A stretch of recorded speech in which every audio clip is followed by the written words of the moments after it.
반갑습니다. 뜨에 오신 여러분들을 사랑하고 축복합니다. 여러분, 오늘이 12월 2일인데요. 어제부터 새로운 12월이 여러분 시작되었습니다. 여러분 기쁘시죠? 하나님께서 이렇게 새롭게 12월을 허락해 주신 것이 너무나 감사하다라는 생각이 드는데요. 그런데 또 한번 돌아보면 어제 보니까 코로나 확진자가 5천 명이 넘었더라고요. 설마 3,000명 이상은 안 나오겠지라고 생각했는데 4,000명 넘는 거는 아예 건너뛰고 5,000명 이상의 확진자가 나온 것을 봅니다. 하나님이 허락하신 이 아름다운 세상이 이렇게 우리 인간들의 실수와 또 욕심과 이기 때문에 잘못되어져 가고 있지는 않은가라는 그런 반성을 하게 되는 계기가 되는데요. 여러분, 어느 자리에 계시든지 안전하시고 또 타인을 위한 배려 잊지 마시고, 그리고 이 세상을 위해서 꼭 기도해 주시는 여러분들의 신앙생활 되시기를 주님의 이름으로 부탁드립니다. 오늘 우리가 함께 나눌 말씀은 창세기 29장 25절에서 30절 말씀입니다. 제가 봉독해 드리겠습니다. 야곱이 아침에 보니 레아라 라반에게 이르되 외삼촌이 어찌하여 내게 이같이 행하였나이까? 내가 라헬을 위하여 외삼촌을 섬기지 아니하였나이까? 외삼촌이 나를 속이심이 어찌 됨이니까? 라반이 이르되 언니보다 아우를 먼저 주는 것은 우리 지방에서 하지 아니하는 바이라. 이를 위하여 7일을 채우라. 우리가 그도 내게 주리니 내가 또 나를 7년 동안 섬길지니라. 야곱이 그대로 하여 그 7일을 채우매 라반이 딸 라헬도 그에게 아내로 주고, 라반이 또 그의 여종 빌하를 그의 딸 라헬에게 주어 시녀가 되게 하매, 야곱이 또한 라헬에게로 들어갔고 그가 레아보다 라헬을 더 사랑하여 다시 7년 동안 라반을 섬겼더라. 아멘. 야곱은 광야에서 하나님을 만나고 전혀 새로운 사람이 되었습니다. 그의 삶 속에서 기쁨이 넘쳐났고 또 하나님을 예배하는 사람이 되었고, 만나는 사람들에게 기쁨과 도전을 주는 그런 사람으로서의 삶을 살기 시작했습니다. 오늘 우물가에 도착해서 라헬을 만나고 자기가 그 혈족임을 밝히고 난 다음에 그가 찾았던 라반 삼촌 집에 달려가서 라반을 만나는 장면부터 오늘 말씀이 시작됩니다. 우리 13절 말씀해 보니 라반이 그의 생질 야곱의 소식을 듣고 달려와서 그를 영접하여 안고 입맞추며 자기 집으로 인도하여 드리니 야곱이 자기의 모든 일을 라반에게 말하매. 여러분, 여기에서 모든 일이라는 게 뭘까요?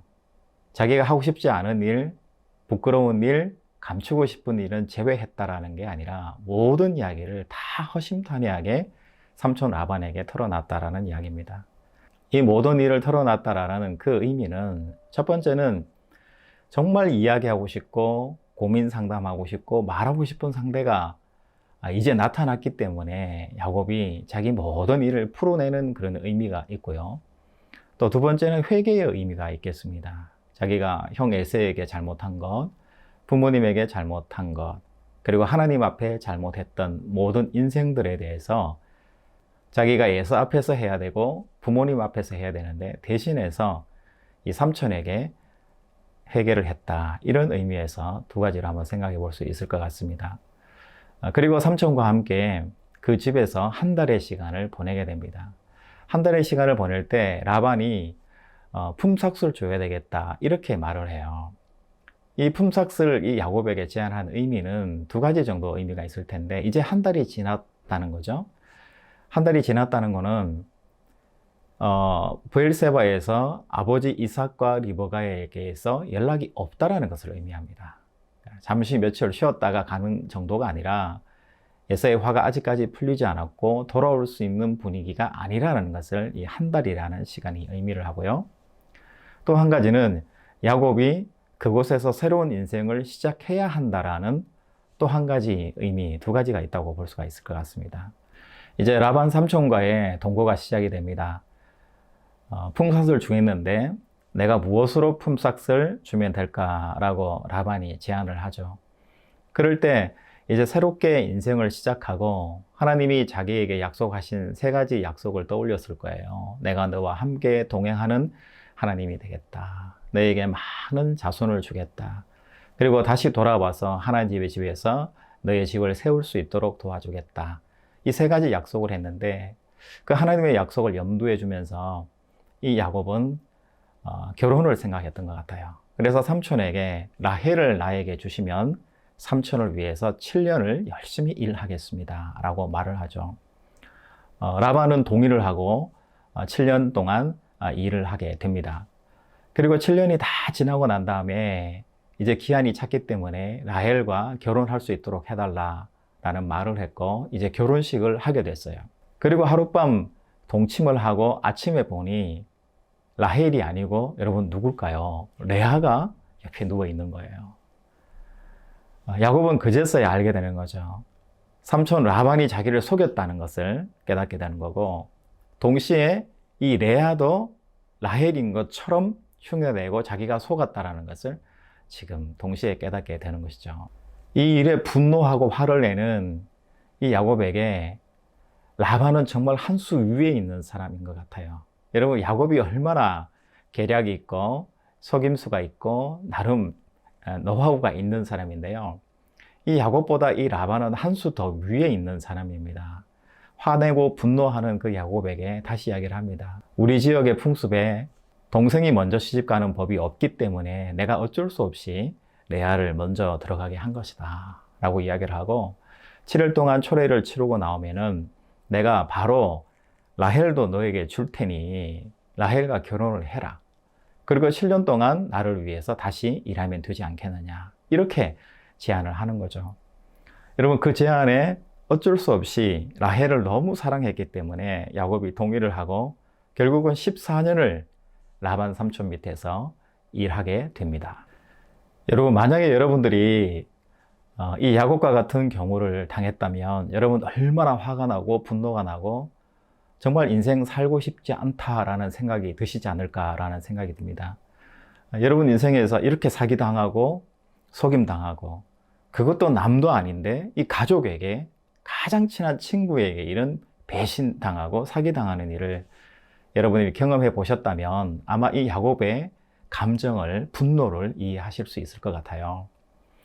그런데 인간적으로 생각해 보면 이것은 사기 결혼이고 정말 이 아버지와 딸이 속이고 자기를 철저하게 속여먹은 바로 사기 사건이라는 것을 우리가 생각을 하게 되죠. 그런데 야곱은 하나님을 만나고 하나님을 바라보는 믿음의 사람이 이미 되어 있었습니다. 여러분 인간적인 해석이 아니라 믿음의 해석을 하면 이 사건은 어떻게 해석이 되어질 수 있을까요? 야곱은 이렇게 믿음의 해석을 했을 것 같아요. 먼저 자기 자신을 돌아봤겠죠. 브엘세바에서 형 에서의 장자 명분을 자기가 속여서 빼앗기 위해서 자기가 형을 속이고 아버지를 속였던 것을 떠올리게 되는 거예요.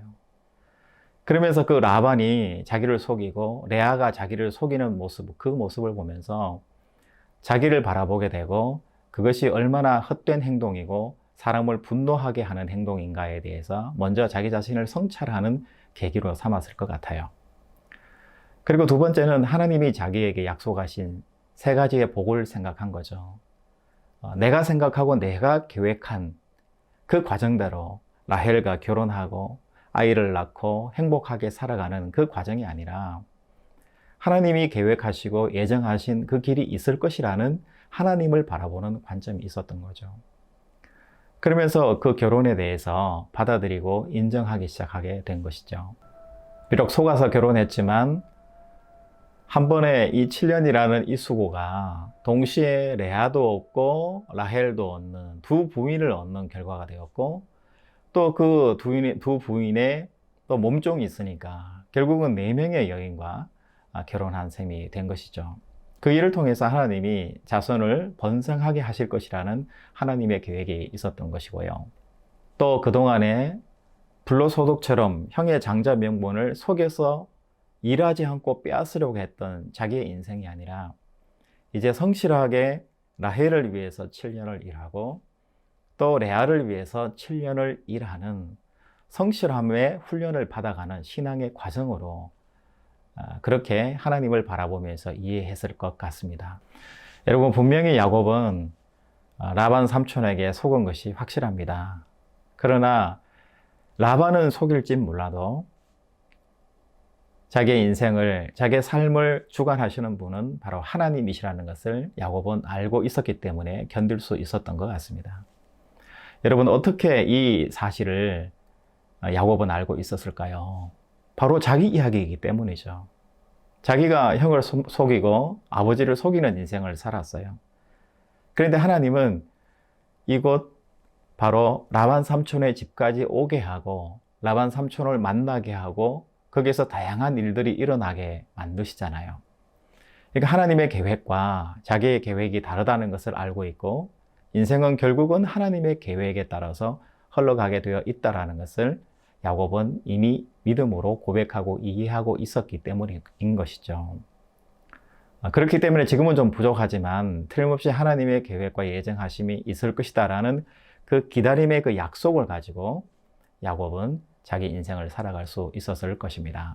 이삭이 얼마나 당했습니까? 우물 문제 때문에 정말 경쟁하고 다투고 또 내몰리고 자기가 판 우물을 빼앗기기도 하면서 내몰리는 자기 아버지의 모습을 보면서 아버지가 힘이 없어서 능력이 없어서 따질 고집이 없어서 화를 내일 줄을 몰라서 그렇게 당한 것이 아니라 하나님의 뜻이 어디에 있는지 계속 기도하면서 따라갔던 그 아버지 이삭의 신앙이 이제서야 야곱이 보이기 시작했던 것이죠.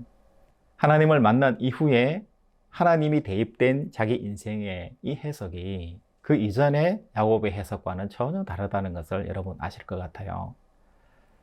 여러분 한번 생각해 보세요. 자기 인생에서 부당하고 잘못된 결과물이 왔습니다. 그럴 때 과거의 야곱은 그 장자권이라는 것을 자기가 뺏으려고 노력을 했고 어떠한 수단과 방법을 가리지 않고 속이든지 사람을 때리든지 갈취하기 위한 한 인간으로서 그러면서 도망자 신세가 되어서 떠나는 존재로 살아갔다라는 거죠. 여러분 동일하게 이 일에 대해서 인간적으로 분노하고 실망하고 좌절하고 패배의식을 가지고 정말 그 자리에서 삼촌을 죽여야겠다. 아니면 이 레아와의 결혼은 잘못된 결혼이니까 다시 물러내야 되겠다.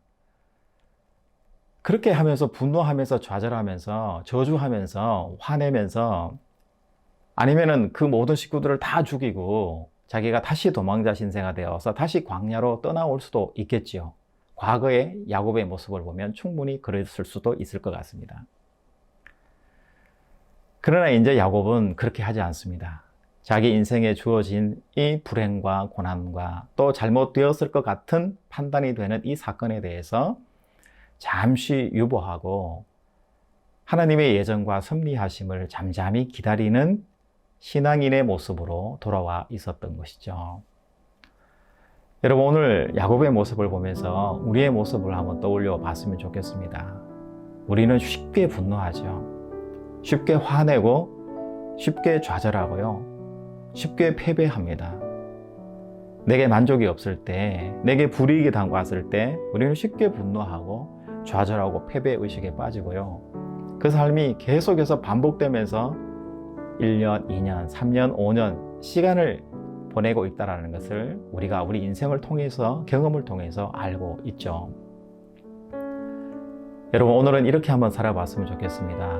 우리 인생을 살아갈 때 나를 화나게 하고 나를 분노케 하고 나를 힘들게 하는 사건을 통해서 하나님을 바라보는 이 하루가 되시기 바랍니다. 그 현상, 그 분노, 그 사건, 불공정 그 자리에만 머물지 말고 이 일을 통해서 하나님이 어떻게 일하시고 행하실지에 대해서 견디고 기다리시고 하나님의 그 약속을 참고 기다리시는 이 하루를 보내시는 우리 모든 뜨아 가족들이 되시기를 주님의 이름으로 축복합니다. 함께 기도하겠습니다. 하나님, 우리는 주어진 현상에 쉽게 반응하고 분노하는 존재들입니다. 오늘 야곱이 하나님을 기다림으로 바라봄으로 자신의 계획이 엉클어지고 속임당했지만 하나님의 하실 일을 바라보았습니다. 하나님, 오늘 하루도 우리 일상에서 하나님의 인도하심을 발견하게 하시고 쉽게 분노하고 절망하고 포기하지 않는 이 하루가 되게 하여 주시옵소서. 그리하여 잠잠히 하나님의 음성과 메시지를 듣고 기다리는 이 하루가 되게 하여 주시옵소서. 거룩하신 예수님의 이름으로 기도하옵나이다. 아멘.